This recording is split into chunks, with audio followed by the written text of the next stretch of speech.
स्वागत है दोस्तों आप सभी का आपके अपने YouTube चैनल प्रयोग कर पर। आ जाओ भाई सभी लोग, एक बार ये बता दो कि आवाज़ हमारी आप तक सही से पहुंच रही है। और अगर आवाज़ पहुंच रही है हमारी तो देखो हम लोग करेंगे क्या, लघु उत्तरी प्रश्नों को। सभी को गुड इवनिंग भाई, सभी मित्रों को गुड इवनिंग, जितने लोग भी देख रहे हैं सारे लोगों को गुड इवनिंग, राधे राधे, जय श्री कृष्णा, है ना। एक बार भाई सेशन ज़्यादा से ज़्यादा मात्रा में शेयर हो जाना चाहिए। जितने लोग भी सेशन को देख रहे हैं सभी लोग जितना ज़्यादा शेयर करेंगे उतना ज़्यादा उतना बढ़िया रहेगा, है ना। तो ज़्यादा से ज़्यादा मात्रा में एक बार सेशन को शेयर कर दो, फिर हम लोग पढ़ाई करना स्टार्ट करें, है ना। फिर हम लोग इन सारी चीज़ों को जानेंगे। सबसे पहले हम लोग आज जानेंगे प्रकाश के अपवर्तन का नियम क्या होता है। उससे पहले आप लोगों से एक हमारा निवेदन यही है कि ज़्यादा से ज़्यादा शेयर करिए, क्योंकि बहुत महत्वपूर्ण ये क्लास आपके लिए होने वाली है। देखो, प्रकाश अपवर्तन के दो नियम होते हैं। नंबर एक क्या होता है, आपतित किरण अविलंब एवं आपतित किरण अपवर्तित किरण तीनों एक ही समतल में स्थित होते हैं। ये होता है नंबर एक पॉइंट। दो नियम होते हैं, आपतित किरण अवलंब एवं अपवर्तित किरण तीनों एक ही समतल स्थित हो समतल में। तो ये प्रकाश के अपवर्तन का नियम। एक होता है, किन्हीं दो माध्यमों के लिए आपतन कोण की ज्या साइन आई तथा अपवर्तन कोण के ज्या साइन आर का अनुपात एक नियतांक होता है। तो आपके ये दो नियम होते हैं। इन दोनों नियमों को जैसे आप कह सकते हो sine i upon sine r equal to mu क्या होता है, एक नियतांक होता है। ठीक है, साइन आई बटे sine r equal to mu क्या है, एक नियतांक है। इस नियम को किसने कहा है, स्नेल का नियम भी कहते हैं। जो ये आपका नियम होता है इसको क्या और कहा जाता है, स्नेल का नियम, है ना। सभी लोग याद रखेंगे। अगला आपके सामने अगर क्वेश्चन आ जाए, शेयर कर दो भाई, एक बार लाइक कर लो जो लोग आ गए हैं क्लास में, और जो लोग देख रहे हैं वो लोग शेयर भी कर दें, ठीक है। अवतल दर्पण तथा उत्तल दर्पण का उपयोग, अगर आपसे कह दिया जाए कि भैया अवतल दर्पण का और उत्तल दर्पण का उपयोग बताइए, तो देखो अवतल दर्पण का जो उपयोग हम लोग करते हैं वो कहाँ कहाँ करते हैं, है ना। सबसे पहले क्या है, अवतल दर्पण दाढ़ी बनाने के काम आता है, गाड़ी के हेडलाइट में काम आता है, आँख कान एवं नाक के डॉक्टर के द्वारा उपयोग में काम आता है। इन सारी चीजों में काहे का प्रयोग करते हैं, अवतल दर्पण का। लेकिन उत्तल दर्पण का सोडियम परावर्तक लैंप में करते हैं। गाड़ी के साइड में लगे शीशा उत्तल दर्पण का होता है, जिससे पीछे आने वाला गाड़ी या व्यक्ति अन्य दिखाई देते हैं। ये सारी चीजें काहे के लिए बने होते हैं, उत्तल दर्पण के बने होते हैं। सभी लोग याद रखेंगे। अगला है, प्रकाश का प्रकीर्णन क्या है, इसको समझाना है। अगर आपसे कह दिया जाए कि भैया प्रकाश के प्रकीर्णन को समझाइए, है ना, तो प्रकाश के प्रकीर्णन को समझाने के लिए आप क्या करेंगे, जब प्रकाश किसी ऐसे माध्यम से गुजरता है जिसमें धूल एवं अन्य पदार्थों के अत्यंत सूक्ष्म कण होते हैं, तो इनके द्वारा प्रकाश समस्त दिशाओं में प्रसारित हो जाता है। इस घटना को प्रकाश का प्रकीर्णन कहा जाता है। किसको कहा जाता है, जब प्रकाश किसी ऐसे माध्यम से गुजरे जिसमें धूल एवं अन्य पदार्थों के अत्यंत सूक्ष्म कण होते हैं, तो इनके द्वारा प्रकाश समस्त दिशाओं में क्या होता है, प्रसारित हो जाता है। जो दिशाएं हैं उन दिशाओं में प्रकाश जो है वो प्रसारित होता है। इस घटना को ही क्या कहा जाता है, प्रकाश का प्रकीर्णन। बैंगनी रंग के प्रकाश का प्रकीर्णन सबसे अधिक, लाल रंग के प्रकाश का प्रकीर्णन सबसे कम होता है। आकाश का नीला रंग जो होता है प्रकाश के प्रकीर्णन के कारण ही होता है। हमें आकाश नीला क्यों दिखाई देता है, प्रकाश का प्रकीर्णन जो होता है इसी की वजह से हमको आकाश भी नीला दिखाई देता है। ठीक है। अगर आपसे पूछ लिया जाए कभी, ऑप्शनल क्वेश्चन यही आ सकता है कि भैया बताओ आकाश का रंग जो है वो नीला क्यों है, तो आपको ऑप्शन मिल जाएंगे कई सारे। और आपको ऑप्शन क्या करना रहेगा, प्रकाश के प्रकीर्णन के कारण। प्रकाश के अपवर्तन के कारण घटने वाली घटनाएं कौन कौन सी होती हैं। मान लो अभी आपने पढ़ा प्रकाश का प्रकीर्णन। अब अगर आपसे कह दिया जाए, ये बताओ प्रकाश के अपवर्तन के कारण जो घटने वाली घटनाएं हैं वो कौन कौन सी हैं, तो आप क्या बताएंगे। प्रकाश के अपवर्तन के कारण घटने वाली जो घटनाएं होती हैं, नंबर एक होता है तारों का टिमटिमाना। नंबर दो होता है द्रव में अंशतः डूबी हुई सीधी छड़ टेढ़ी दिखाई पड़ती है। नंबर तीन है पानी से भरे किसी बर्तन की तली में पड़ा हुआ सिक्का ऊपर उठा हुआ नजर आता है। मछली वास्तविक गहराई से कुछ ऊपर उठी हुई दिखाई पड़ती है। ये सब काहे के कारण होता है, प्रकाश के अपवर्तन के कारण। जैसे आपने देखा होगा, कभी आप पानी में एक लोहे की राड को डालना, किसको, कभी भी आप पानी में एक लोहे की राड को डालना, तो फिर क्या होगा, जब आप लोहे की राड को डाल देंगे उससे आपको ये पता चलेगा कि तो वो आपको कुछ तिरछी महसूस होगी। कैसी दिखाई देगी? लोहे की जो राड होगी वो आपको कुछ तिरछी महसूस होगी। आप समझ जाना कि ये काहे की वजह से हो रहा है? प्रकाश के अपवर्तन की वजह से हो रहा है। अगर आप पानी में एक सिक्का डालना और वो सिक्का आपको कैसा दिखाई दे, थोड़ा ऊपर उठा हुआ दिखाई दे, तो आप समझ जाना ये काहे की वजह से हो रहा है? प्रकाश के अपवर्तन की वजह से हो रहा है ना। ये सारी चीजें काहे की वजह से होती हैं? प्रकाश के अपवर्तन के कारण हो पाती हैं। अगला अगर आ जाए, प्रकाश के पूर्ण आंतरिक परावर्तन हेतु क्या शर्तें हैं? पूर्ण आंतरिक परावर्तन का उदाहरण भी बताइए। तो देखो, शर्त क्या है? प्रकाश की किरण सघन माध्यम से विरल माध्यम में जा रही हो। नंबर 2 है आपतन कोण क्रांति कोण से बड़ा हो। पूर्ण आंतरिक परावर्तन हो। उदाहरण के तौर पर अगर आप देखेंगे तो हीरे का चमकना हो गया, रेगिस्तान में आपको जो मरीचिका दिखाई देती है उसका बनना हो गया, जल में पड़ी परख नली का चमकना हो गया, कांच में आई दरार का चमकना हो गया। ये इसके उदाहरण होते हैं, सभी लोग याद रखें। प्रकाश का बड़ विक्षेपण किसे कहते हैं? देखो, आपने बड़ विक्षेपण जो पढ़ा होगा, है ना। बड़ विक्षेपण जो होता है, आपने 10th में पढ़ा होगा कि इस प्रकार का एक फिगर होता है। अगर इसमें एक लाइट इधर से डालते हैं, ये 7 लाइटों में 7 रंगों में डिवाइड हो जाता है। कितने रंगों में? 7 रंगों में डिवाइड हो जाता है। बैनिया पीनाला जो आपने पढ़ा होगा, बैगनी, हरा, नीला, है ना, पीला। तो आप लोगों ने इसको पढ़ा होगा, है ना। तो ये क्या होता है? प्रकाश का बड़ विक्षेपण होता है। जैसे जब सूर्य का प्रकाश प्रिज्म से होकर गुजरता है तो ये अपवर्तन के बाद प्रिज्म के आधार की ओर झुकने के साथ साथ विभिन्न रंगों में भी विभक्त हो जाता है। इस प्रकार प्राप्त रंगों के समूह को वर्णक्रम कहते हैं। तथा श्वेत प्रकाश का अपने अवयवी रंगों में बंटना ही बड़ विक्षेपण होता है ना। अब जो रंगों का क्रम होगा उसको क्या कहेंगे? उसको वर्ण क्रम कहेंगे। जैसे ये रंगों का क्रम जो होगा इसको क्या कहेंगे? वर्ण क्रम। लेकिन श्वेत प्रकाश का अपने अवयवी रंगों में बंटना क्या कहलाएगा? बड़ विक्षेपण, है ना। सूर्य के प्रकाश के बैंगनी रंग का विक्षेपण सबसे अधिक एवं लाल रंग का विक्षेपण सबसे कम होता है। इस चीज को भी याद रखना। अगर आपसे पूछा जाए किस सूर्य के प्रकाश में किस कलर का बड़ विक्षेपण अधिक होता है और किसका सबसे कम होता है, तो इस चीज को याद रखना। अब देखो, क्वेश्चन आएगा ऊष्मा किसे कहते हैं। देखो, सभी जानते होंगे ऊष्मा किसे कहते हैं और ऊष्मा का मात्रक क्या है। ऑप्शनल भी आपसे मात्रक पूछा जा सकता है ना। 1 कैलोरी में कितने जूल ऊष्मा होती है, ये पूछा जा सकता है ऑप्शनल। दूसरी चीज, जो ऊष्मा होती है ये एक प्रकार की ऊर्जा होती है। क्या होती है भाई? जितने लोग और जुड़ गए हैं सभी मित्रों को गुड इवनिंग। एक बार सेशन को शेयर और लाइक जरूर कर दें, है ना। जल्दी से शेयर कर दो अगर नहीं शेयर किया है तो। फिर हम लोग पढ़ते हैं ऊष्मा क्या है। ऊष्मा एक प्रकार की क्या होती है? ऊर्जा होती है। और यह वह ऊर्जा है जो किसी एक वस्तु से दूसरी वस्तु में तापांतर के कारण स्थानांतरित होती है।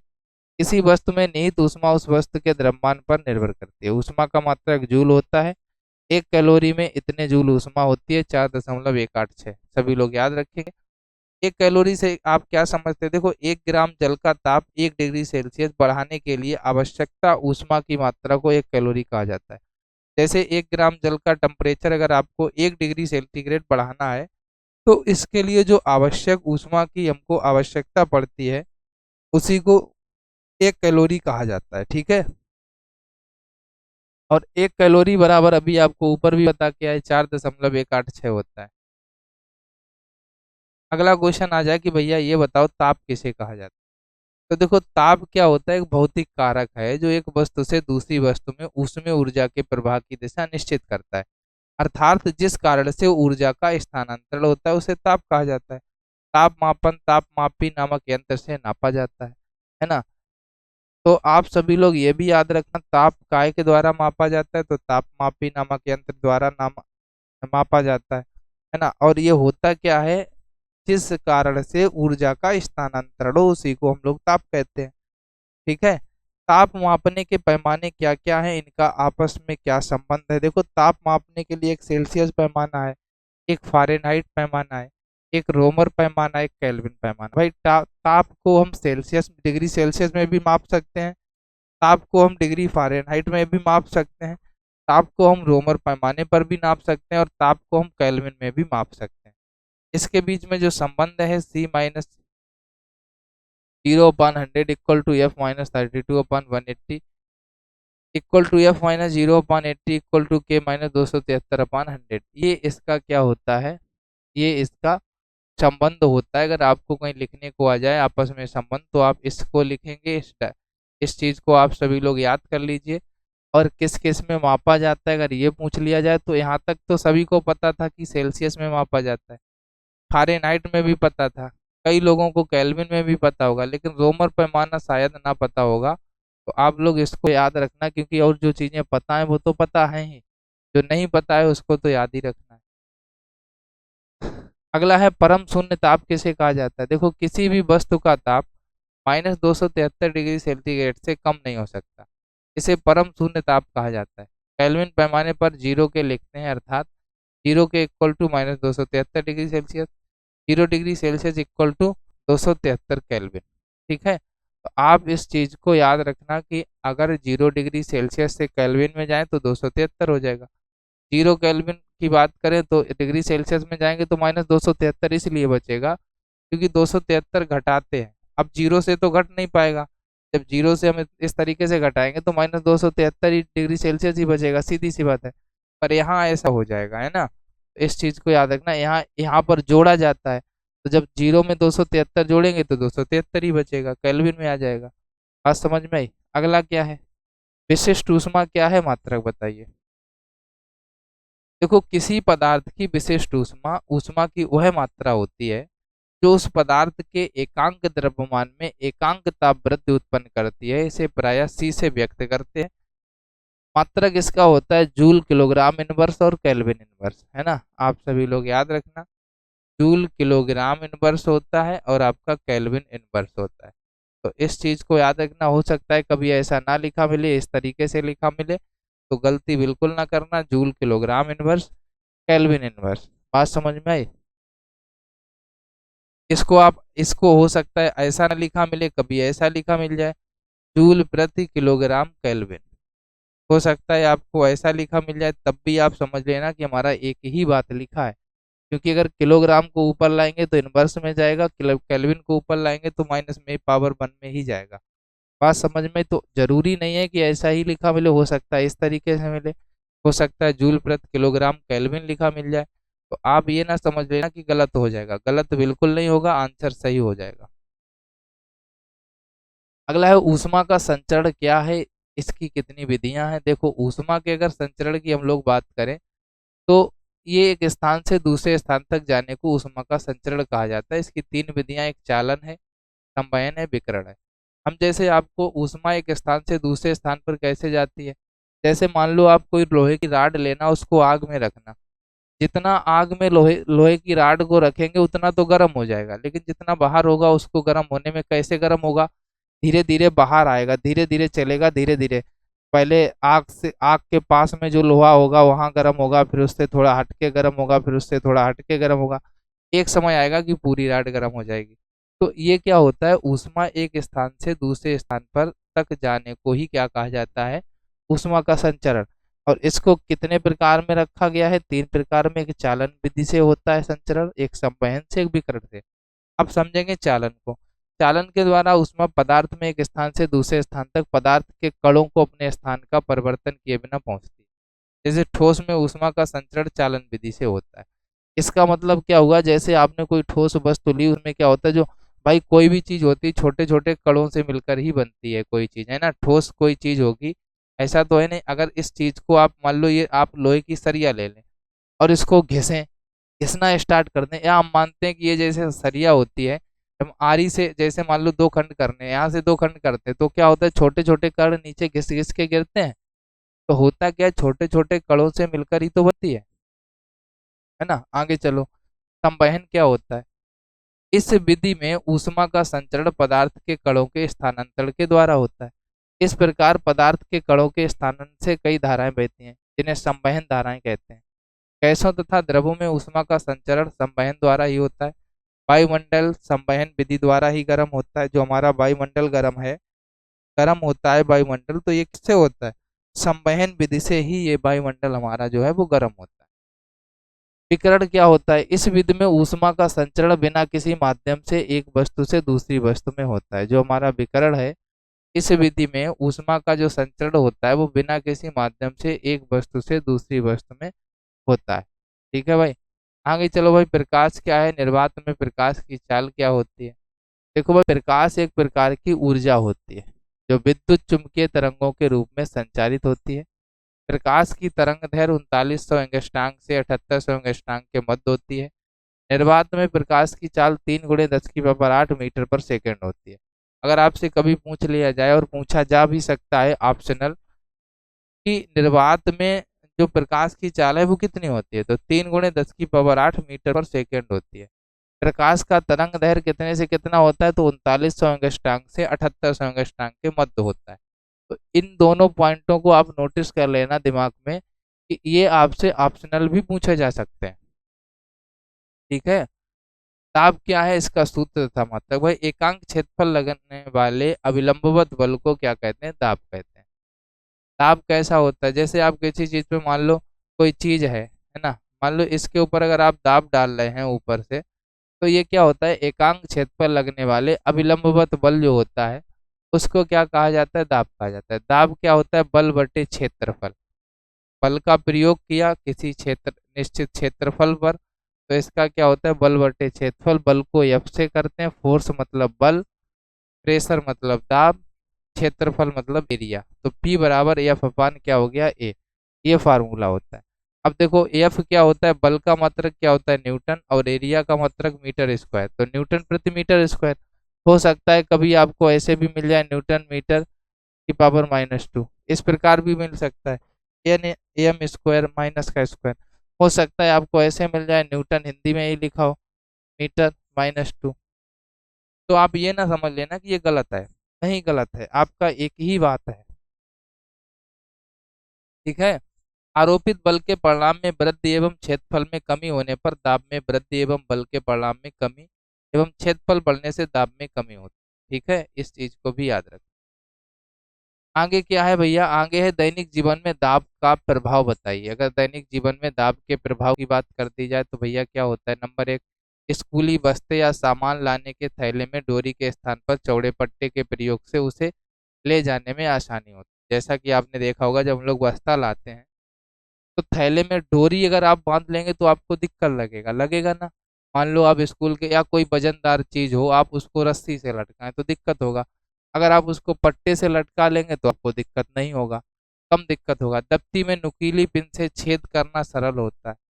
से में धारदार छुरी से काटने पर आसानी से कट जाता है। मजदूरों के सिर पर पगड़ी पहनकर बोझ ढोना सरल होता है। अगर पगड़ी नहीं पहनेंगे तो बोझ ढोना कठिन होगा, है ना। तो यही सारी चीजें। अगला क्या है आपका क्वेश्चन, सभी लोग देखेंगे। वायुमंडलीय दाब क्या है? इसको स्पष्ट करना है। पृथ्वी के चारों तरफ वायु से घिरी है जो पृथ्वी है। पृथ्वी के चारों ओर वायु का यह आवरण वायुमंडल कहलाता है। वायुमंडल लगभग 100 किलोमीटर की ऊंचाई तक फैला हुआ है। वायुमंडल के कारण पृथ्वी की सतह पर जो दाब लगता है वह दाब वायुमंडलीय दाब कहलाता है। आप सभी लोग याद रखना, वायुमंडल का जो क्षेत्र है, क्षेत्रफल है, वो 100 किलोमीटर का एरिया में फैला हुआ है। वायुमंडल के कारण पृथ्वी की सतह पर जो दाब लग जाता है उसी को क्या कहते हैं? वो दाब वायुमंडलीय दाब कहलाता है। उदाहरण के तौर पर एक रबर चूसक लेकर इसे मेज के चिकनी सतह पर रखें। इसे नीचे की ओर दबाकर छोड़ दें। अब इसे ऊपर की ओर खींचने में कठिनाई होती है क्योंकि अंदर की कुछ वायु बाहर निकल जाती है। वायुमंडलीय दाब के कारण इस पर बाहर से वायु दाब पड़ता है, जिसके फलस्वरूप उसे ऊपर खींचना कठिन हो जाता है। जैसे आप रबर चूसक ले लें, जिस जो मान लो कोई बच्चे ही होते हैं, बच्चों का जो दूध पीने वाला है उसी को ले लें आप, उसको आप किसी मेज एज वगैरह पे दबाएं तो वो क्या होता है? मेज में चपक जाएगा। या आप अपने हाथ में ऐसी जगह पे दबाएं जहाँ पे वायु ना पूरी ना निकल पाए, वहां पे दबाएं तो आप देखेंगे चपक जाएगा। और फिर उसको जब आप खींचेंगे तब छूटेगा। ऐसा आपने कभी छोटे पे किया होगा। कई चीजें होती हैं हम लोग चपकाने की, जैसे कोई बोतल ले लेते हैं, हाथ में चपका दबा के चपका देते हैं तो वो चपक जाती है, फिर उसको छुटाओ, है ना। इस प्रकार से तो ये उदाहरण होता है इसका, वायुमंडलीय दाब का। अगला है वायु दाब का मापन कैसे किया जाता है? प्रमाणित वायु दाब किसे कहते हैं? देखो भाई, आपको बताते हैं। सतत के एकांक क्षेत्रफल लगने वाले वायुमंडल की वायु के भार से वायु दाब का मान ज्ञात किया जाता है। वायु दाब बराबर होता है वायु स्तंभ का भार न्यूटन में, क्षेत्रफल मीटर स्क्वायर में, ये फार्मूला है। दाब का मापन वायुदाबी द्वारा किया जाता है, वायुदाब मापी द्वारा होता है। समुद्र तल पर वायुमंडल का दाब के पारे के 76 सेंटीमीटर ऊंचे स्तंभ के दाब के बराबर होता है। इसका मान 1.013 गुणे 10 19 की पावर 5 न्यूटन पर मीटर स्क्वायर होता है। इसे प्रमाणिक वायुदाब भी कहा जाता है। सभी लोग इस वैल्यू को याद कर लीजिए, इस फार्मूले को याद कर लीजिए, क्योंकि दोनों चीजें बहुत ही अहम है। ऐसे समझ लीजिए, अगर पेपर में आ जाए तो आपको गलतियां बिल्कुल भी नहीं करनी है, ऐसे समझ। ठीक है, सूक्ष्म जीव किसे कहते हैं, अगर क्वेश्चन आ जाता है। देखो, सूक्ष्म जीव वे जीव होते हैं जिनको हम सूक्ष्मदर्शी के द्वारा देख सकते। सूक्ष्म जीवों को नग्न आंखों द्वारा नहीं देखा जा सकता। जैसे विषाणु हो गया, प्रोटोजुआंस हो गया, साइनोबैक्टीरिया हो गए, जीवाणु हो गए, इनको हम क्या कर सकते हैं भाई, नंगी आंखों से इनको नहीं देखा जा सकता, नग्न आंखों से। इनको आप सूक्ष्मदर्शी के माध्यम से ही देख सकते हैं, क्योंकि सूक्ष्म का मतलब ही होता है बहुत बारीक से, आपको जो दिखाई ही ना दे नग्न आंखों से, है ना, जिनको आप सूक्ष्मदर्शी के माध्यम से ही देख पाए। अगला है प्रकाश के परावर्तन के नियम को संक्षेप में बताइए, अगर क्वेश्चन आ जाए तो। देखो, प्रकाश के चिकने पृष्ठ से टकराकर वापस उसी माध्यम में लौटने की घटना को क्या कहते हैं, प्रकाश का परावर्तन।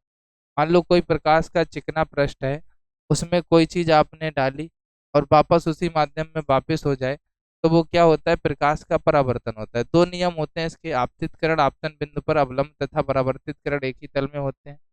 दूसरा, आपतन कोण परावर्तन कोण इसके बराबर रहते हैं। तो ये इसके दो नियम हैं, आप लोग याद रखेंगे।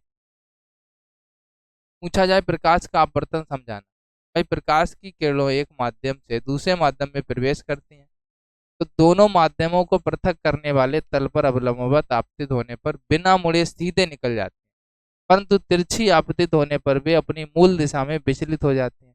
इस घटना को क्या कहा जाता है, प्रकाश का अपवर्तन। मान लो आपने प्रकाश की किरणें एक माध्यम से दूसरे माध्यम में प्रवेश करी और दोनों माध्यमों में पृथक करने वाले तल पर अवलंबवत आपतित होने पर बिना मुड़े, यानी उसमें कोई मुड़ाव नहीं आया, सीधे निकल जाए, लेकिन तिरछी आपतित होने पर वे अपनी मूल दिशा में विचलित हो जाती हैं। जब तिरछी आपतित होती हैं तो क्या होता है, अपनी मूल दिशा में विचलित हो जाती है, और इसी घटना को फिर क्या कहा जाता है, प्रकाश का अपवर्तन कहा जाता है। यही हमारा क्या कहलाता है, प्रकाश का अपवर्तन कहलाता है। अगर जीवाणु की संरचना बनाने को आ जाए तो आप किस प्रकार से बनाएंगे, देख लो भाई। इस प्रकार से आप बना देंगे चित्र पूरा। जीवाणु की अगर संरचना बनाने को आ जाए, है ना, ये आपका क्रोमोसोम होता है। पहले तो चित्र पूरा बना लिया, फिर क्रोमोसोम बना दिए, राइबोसोम बना दिए, साइटोप्लाज्म बना दिए, पिली बना दिया, सेल मेम्ब्रेन बना दिया, सेल वॉल बना दिया, कैप्सूल बना दिया, इंडोस्पोर बना दिया, है ना, प्लेग्जियम बना दिया। तो ये आपके क्या होते हैं, ये सारे के सारे जीवाणु की संरचना के अंतर्गत ही आते हैं। तो आपको आराम से आप चित्र को पहचान लो। अगर आप सारे पॉइंट ना भी लिख पाएंगे ना, जितने पॉइंट लिखे अगर 10 होंगे, 10 में आप 6 भी लिख देंगे तब भी कोई दिक्कत नहीं होगी, आपको पूरा नंबर मिल जाएगा। तो आप जैसे इम्पोर्टेंट इम्पोर्टेंट जैसे सेल वाल लिख दिया, कैप्सूल जान लिया क्या होता है, जो आवरण है ये वाला, ये क्या कहलाता है, कैप्सूल कहलाता है। तो आपने जैसे ये आवरण जान लिया, कैप्सूल है, इसी में अंदर क्या होती है, सेल होती है। राइबोसोम बना दिया आपने, ये यहाँ पे क्रोमोसोम बना दिए, है ना, चार इतने हो गए। इसके बाद में और एक दो और बना देना, है ना, साइटोप्लाज्म बना देना। बस इतने ही बना देना, तब भी आपको नंबर मिल जाएंगे। जरूरी नहीं आप पूरे लिख दो, अगर आप भूल जाएं तो आप पहले तो कोशिश करना कि पूरा ही याद हो जाए। जब आपको याद ही ना हो तो इस स्थिति में आप यही करना कि आप जितना बना पाए उतना बना देना। मतलब ये नहीं है कि बिल्कुल आप छोड़ दो, छोड़ना बिल्कुल भी ना। विषाणु को सजीवों तथा निर्जीवों के मध्य की कड़ी क्यों कहते हैं, देखो आपको बताएं, विषाणु सजीवों और निर्जीवों दोनों का लक्षण रखते हैं, इसलिए इन्हें सजीव तथा निर्जीव के मध्य की संयोजक कड़ी कहा जाता है। क्योंकि इनके अंदर जो लक्षण पाए जाते हैं विषाणु में, वो सजीवों वाले भी होते हैं और निर्जीवों वाले भी, है ना। विषाणु में सजीवों का लक्षण क्या होता है, न्यूक्लिक अम्ल का पाया जाना, ये विषाणु में सजीवों का लक्षण है। सजीवों के भांति ताप दाब तथा रसायन का प्रभाव हो। सजीव कोशिका के अंदर जाने पर सक्रियता से सजीवों के समान इसमें एंजाइम तंत्र का उपयोग हो जाए, उपयोग करना हो। और निर्जीव के क्या होते हैं, श्वसन की आवश्यकता का ना होना, है ना, ये भी काम कर लेते हैं। विषाणु का क्रिस्टल बना, जीव द्रव्य का ना पाया जाना, तो ये निर्जीव भी लक्षण इनके अंदर होते हैं, निर्जीव के भी और सजीव के भी लक्षण होते हैं। दोनों प्रकार के विषाणु में लक्षण पाए जाते हैं, सजीव और निर्जीव, और इनको मध्य की कड़ी इसलिए कहा गया है क्योंकि इनमें दोनों प्रकार के लक्षण हैं। जीवाणु को पादप जगत में क्यों रखा जाता है? देखो, जीवाणु वास्तव में जीवधारी है, इसमें पौधे एवं जंतुओं दोनों का लक्षण पाया जाता है। जीवाणु में कोशिका भित्त के पाए जाने के कारण इसे पादप जगत में रखा जाता है। ठीक है, कोशिका भित्त इसमें पाई जाती है, इसलिए जीवाणु को पादप जगत में रखते हैं। सूक्ष्म जीव दोस्त या दुश्मन पर टिप्पणी लिखें। देखो, सूक्ष्म जीव वे जीव होते हैं जिन्हें हम नग्न आंखों से नहीं देख सकते, इनको देखने के लिए हमको सूक्ष्मदर्शी का उपयोग करना है, तब देख पाएंगे। सूक्ष्म जीव हमारे लिए लाभदायक एवं हानिकारक दोनों होते हैं। यदि ये लाभदायक हैं तो हमारे दोस्त हैं, और यदि ये हानिकारक हैं तो हमारे दुश्मन हैं। सीधी सी बात है। और आपको बस इतना ही लिखना है कि भैया सूक्ष्म जीव जो होते हैं इनको हम नग्न आंखों से देख नहीं पाते हैं, क्योंकि ये बहुत सूक्ष्म होते हैं, इनको सूक्ष्मदर्शी के माध्यम से ही देख सकते हैं। और ये लाभदायक इसलिए होते हैं, अगर हमारे लिए काम करें, अगर ये हमारे लिए लाभदायक हैं तो हमारे मित्र हैं, दोस्त हैं। और ये हमारे विपरीत काम करें जिससे हमको कोई लाभ ना प्राप्त हो पाए, है ना, जिससे हमको नुकसान ही हो, हानि ही हो, तो ये हमारे दुश्मन के रूप में काम करेंगे। कुछ सूक्ष्म जीव ऐसे होते हैं जो हमारे लिए अत्यंत लाभदायक होते हैं, उनके जैसे आपको बता दें, जीवाणु भूमि की उर्वरा शक्ति बढ़ाने में सहायता करते हैं, तो ये एक तो लाभदायक हो गए। जीवाणु दूध को दही में बदलते हैं, ये भी लाभदायक हो गए, क्योंकि दही से हम लोग कई सारी चीजें बनाते हैं, है ना। दूसरी तरफ कुछ जीवाणु तथा विषाणु हमारे लिए अत्यंत हानिकारक होते हैं, क्योंकि विभिन्न बीमारियां भी उत्पन्न करते हैं, जैसे टाइफाइड हो जाता है, पोलियो हो जाता है, खसरा, टीबी आदि, ये सारी चीजें भी हमको हो सकती हैं। तो जीवाणु और विषाणु है हमारे लिए लाभदायक भी है और हानिकारक भी है, दोनों प्रकार का काम करते हैं, है ना। जैसे अगर भूमि में उर्वरा शक्ति को बढ़ा दी तो हमारे लिए लाभदायक हो गए, और अगर दूध दूध से दही में परिवर्तन किया तब भी लाभदायक हो गए। और अगर आप ये समझ लो हमको कोई बीमारी उत्पन्न हो गई तो हानिकारक हो गए। विषाणु, देखो भाई, विषाणु यानी वायरस शरीर में कोशिका विहीन होता है, अर्थात बिना कोशिका का होता है। विषाणु का शरीर प्रोटीन तथा न्यूक्लिक अम्ल से निर्मित होता है। प्रोटीन प्लस न्यूक्लिक अम्ल बराबर बनता है वायरस। ठीक है, विषाणु हमारे लिए हानिकारक होते हैं क्योंकि ये विभिन्न प्रकार के रोग पैदा कर देते हैं, जैसे एड्स हो सकता है आपको, पोलियो हो सकता है, चेचक हो सकता है, अलर्क रोग हो सकता है, कैंसर हो सकता है। ये सारे रोग हमको हो सकते हैं विषाणु के माध्यम से। ठीक है, विषाणु का अगर चित्र बनाने को आ जाए तो आप कैसे बनाएंगे? इस प्रकार से एक सर्कल बना देंगे अंडाकार, बाहर बाहर बना देंगे प्रोटीन की खोल, और अंदर आप इस प्रकार से जो बनाएंगे उसको आप लिख देंगे न्यूक्लिक अम्ल, है ना। तो प्रोटीन और प्लस न्यूक्लिक अम्ल के माध्यम से क्या बनता है? विषाणु यानी वायरस बनता है। ठीक है, अगला क्या है? जीवाणु भोजी किसे कहते हैं, आपको ये बताना है। देखो भाई, जीवाणु भोजी एक प्रकार के वायरस होते हैं। जीवाणु भोजी वे वायरस होते हैं जो जीवाणुओं का भक्षण करते हैं। जीवाणु भोजी के संबंध में सबसे महत्वपूर्ण बात यह है कि जीवाणु भोजी गंगा जल में रहते हैं और जीवाणुओं को गंगा जल में पनपने नहीं देते। जीवाणु भोजी की उपस्थिति के कारण ही गंगा जल पवित्र है। हम अपने नल का पानी 2 दिन से 4 दिन रख दें तो पानी में जीवाणु पनपने लगते हैं और पानी से दुर्गंध आने लगती है, लेकिन गंगा का जल को सालों साल रखने पर भी उसमें दुर्गंध नहीं आती और पानी सड़ता नहीं है, क्योंकि इसमें जीवाणु भोजी पाया जाता है ना। गंगा का जल क्यों पवित्र है, गंगा का जल क्यों खराब नहीं होता है? क्योंकि इसमें जीवाणु भोजी पदार्थ पाए जाते हैं। घर का पानी आप अगर किसी भी बर्तन में रखा रहने दें, 2 ही दिन रख देना, तो तीसरे दिन आप अगर उसको सूंघ के भी देखेंगे, पीने में तो वैसे भी अच्छा नहीं लगेगा, और अगर आप सूंघ के देखेंगे तब भी उसमें महक आने लगेगी, आपको अच्छा नहीं लगेगा। 1 दिन तो हर कोई चला लेता है, क्योंकि अगर जो लोग बाहर रहते हैं उनको तो एक एक दिन का रखा रखाया ही पानी ज्यादातर पीते हैं वो लोग, है ना। लेकिन अगर आप 2 से 4 दिन रखेंगे तो फिर वो पीना भी सही नहीं होता है हमारी सेहत के लिए। जीवाणु क्या है, स्पष्ट करें। देखो, जीवाणु यानी बैक्टीरिया एक कोशिकीय होते हैं। कुछ लोग कहते हैं जीवाणु पौधा है और कुछ लोग मानते हैं कि जीवाणु जंतु है, परंतु वास्तविकता यह है कि जो जीवाणु होता है वो जीवधारी होता है। क्या होता है? वास्तविकता यह है कि जीवाणु जीवधारी होते हैं, क्योंकि ये पौधों तथा जंतुओं दोनों का लक्षण रखते हैं। जीवाणुओं में पौधे का लक्षण यह है कि इसमें कोशिका भित्त पाया जाता है जो केवल पौधों में ही पाई जाती है, तथा जीवाणु में जंतुओं की भांति गमन भी होता है। जिस प्रकार से जंतु गमन करते हैं उस प्रकार से जीवाणु भी गमन करते हैं। ठीक है, तो आज की क्लास को दोस्त यहीं तक रखते हैं, फिर 30 नंबर क्वेश्चन को कल पढ़ेंगे 30 नंबर से। और आप सभी लोगों ने जिसने भी क्लास को लाइक ना किया हो तो एक बार लाइक कर दें, और अगर अच्छी लगी हो तो जो दोस्त नहीं आ पाए उनको शेयर कर दें। हमने इसलिए ये पढ़ाया, कम समय में ज़्यादा पढ़ जाए, इसलिए हमने इस प्रकार से आज आपको पढ़ाने की कोशिश की, क्योंकि अगर वहाँ पे पढ़ाते तो 30-29 प्रश्न तो नहीं पढ़ पाते, बातें ज़्यादा होती।